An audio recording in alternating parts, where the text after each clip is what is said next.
अस्सलाम वालेकुम व्यूवर्स, कैसे हैं आप सब। उम्मीद है आप सब खैरियत से होंगे। अस्सलाम वालेकुम व्यूवर्स, क्या हाल चाल है। उम्मीद करते हैं कि आप सब ठीक ठाक होंगे और आपके सहर अफ्तार बेहद अच्छे गुजर रहे होंगे। तो जी यहाँ पे हो रही थी जुमे की सहरी की तैयारी, तो बना रही थी यहाँ पे निक्की भाजी परांठे। निक्की भाजी। अच्छा जी, यहाँ पे मैं पराठे बना रही थी और और जी ये बहुत ही बेहुदा किस्म के पराठे बनाती हैं, ये बिल्कुल एक सच बात है। तो इनके पराठे लेकिन ऐसे होते हैं सहरी बगैर बल वाले। में जितनी सुस्ती की जी जो सुस्ती का मुजाहरा ये करती है ना, जी जी उतना तो मैं कहती हूँ कोई जी घर का आप फर्द यहाँ नहीं पराठा करता। देख रहे हैं, ये पराठा फिर भी इनको मेरे खाने हाथ के लायक पराठे नहीं खाने है। होते हैं और चाय भी मेरे हाथ की पीनी होती है नहीं, सहरी में। असल में शाम को बनाया था आलू गोभी का सालन, तो उसके साथ मैंने इसे बोला कि मेरे लिए भी एक पराठा बना दो। तो जी यहाँ पे मैं अपनी सहरी लेके अपने कमरे की तरफ नौ दो ग्यारह हो गई थी, क्योंकि जी आजकल मैं अकेली सहरी कर रही हूँ, क्योंकि मेरे जो मियाँ साहब हैं वो शहर से बाहर गए हुए हैं। तो हाँ जी, इसलिए आपको टेबल पे तीन हजरात मतलब मिलते हैं कि 3 कप चाय के होंगे। हाँ जी 3 बंदे ही सरी करते हाँ, हैं। क्योंकि बच्चे तो अभी छोटे हैं। हाँ जी, बच्चे इस वजह हमारे से छोटे जी हैं। तो यहाँ पे मैं बना रही थी चाय और अपनी बहना के लिए मैंने निकाली चीनी के बगैर चाय। ये सहरी में बगैर चीनी के चाय ले लेती, इतनी पागल है। अच्छा जी, तो यहाँ पे फिर हमने चाय को खूब पकाया पकाया पकाया, इतना पकाया कि मौलवी ने कह दिया कि बस जी 15 मिनट रह रहे हैं, बाजी तुसी बस करो। हाँ जी, लेकिन इन्होंने फिर भी बस नहीं की। अच्छा, पराठों से मुझे याद है, आपने इनके बने हुए पराठे देख लिए, अब मैं आपको किसी अपने हाथ के बने हुए पराठे दिखाऊंगी सहरी में।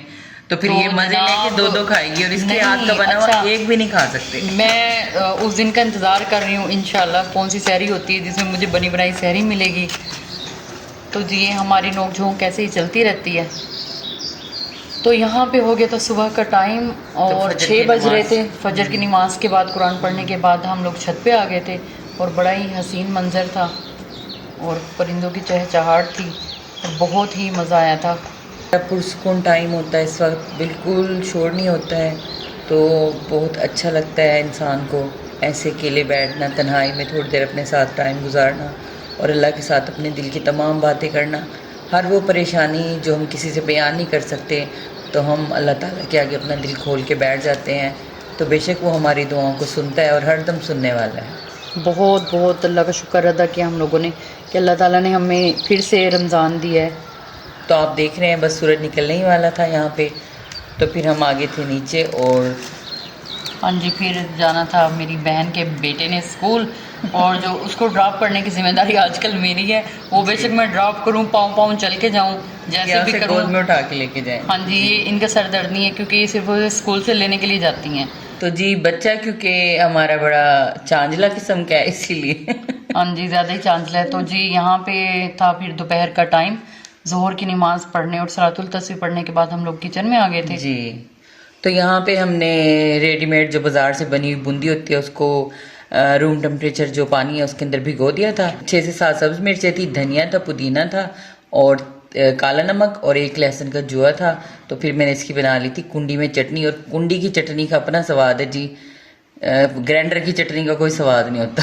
यहाँ पे मैंने बूंदी में से पानी निकाल के इसको बाउल में डाला, फिर मैंने दही अच्छे से फेंटा, तकरीबन आधा किलो दही था, फिर मैंने वो इसमें शामिल कर दिया और ऊपर से डाली अपनी ग्रीन चटनी, प्याज, टमाटर, हरी मिर्चें कटी बारीक बारीक, और साथ में अपनी इमली की जो चटनी बनाई थी तो वो भी मैंने इसके ऊपर डाली थी।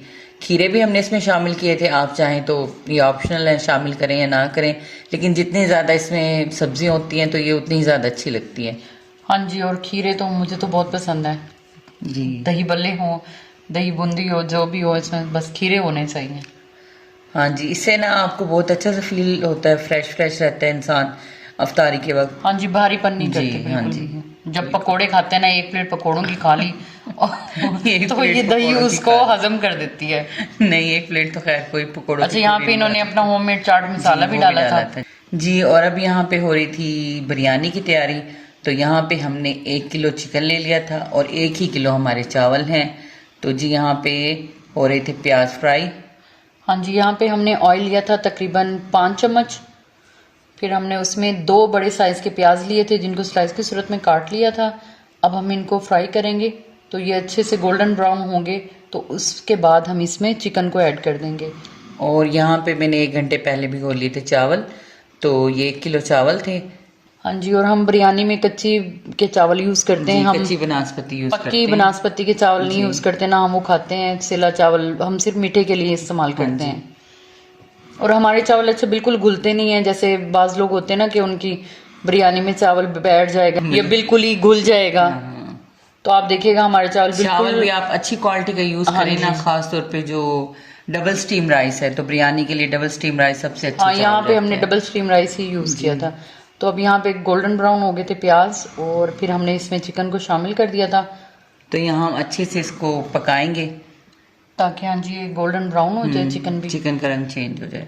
ये थी जी 5 से 6 काली मिर्चें, एक दालचीनी का टुकड़ा और एक बड़ी इलायची और 2-3 लौंगे थी जो हमने चिकन में डाल दी हैं।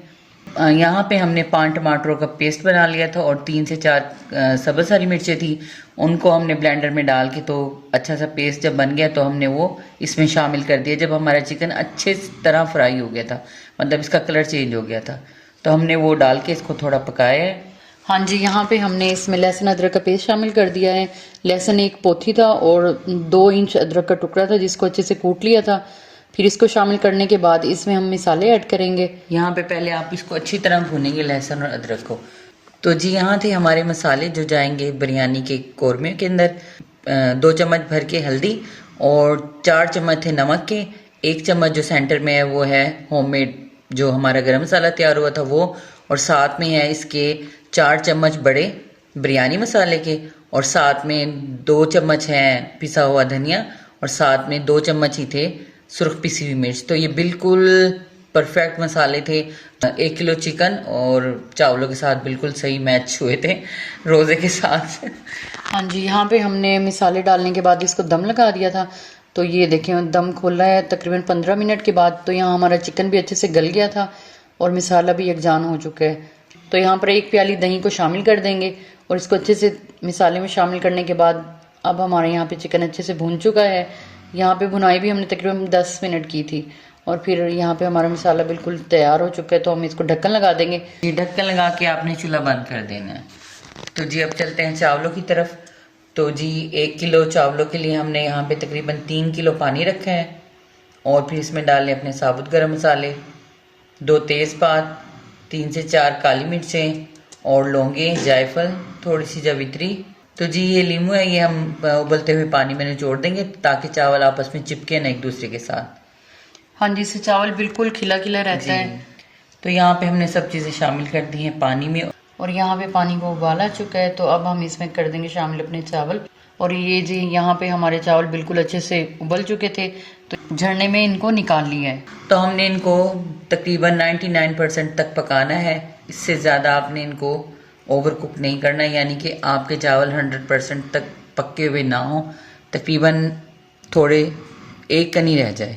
हाँ जी, यहाँ पे फिर हमने दम लगाना है क्योंकि दम 15 से 20 मिनट का लगा था, तो उसमें भी चावल थोड़ा नरम हो जाता है। हाँ जी, तो एक कनी हमने चावल रखने के बाद तो इसकी तह लगा दी थी पतीले में, पहले चावलों की, फिर ऊपर कौरमे की, फिर चावल, और फिर कौरमा डालने के बाद हमने इसमें डाले थे हरी मिर्चें, धनिया और कटे हुए लीमू को शामिल कर दिया था। और साथ में हमने यहाँ पे 1 चम्मच फूड कलर लिया था, उसको दूध में मिक्स करके ऊपर से वो डाल दिया है, और इसको लगा देंगे 15 से 20 मिनट के लिए दम।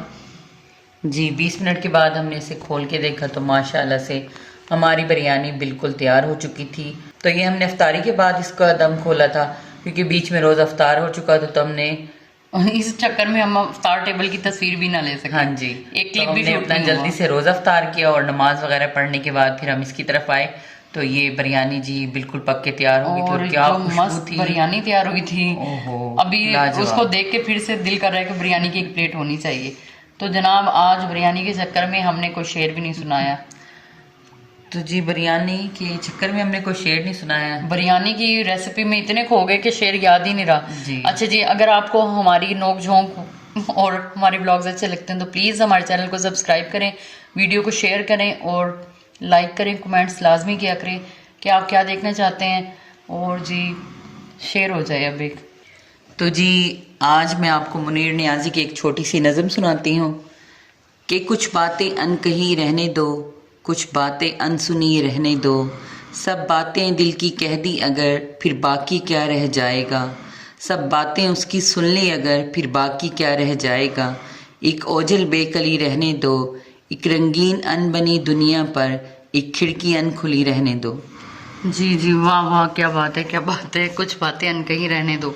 वाकई कुछ बातें होती हैं ऐसी कि उनको अनकही रहने देना चाहिए, अगर कह दी जाए तो अपना वजन ही खो देती जी, हैं। ज़ाया हो जाती ये है। मेरा ख्याल है। हाँ हाँ जी, इनका ये ख्याल बेहद अच्छा है, क्योंकि ये कुछ बातें नहीं, ये बहुत सी बातें अनकही ही रहने देती हैं।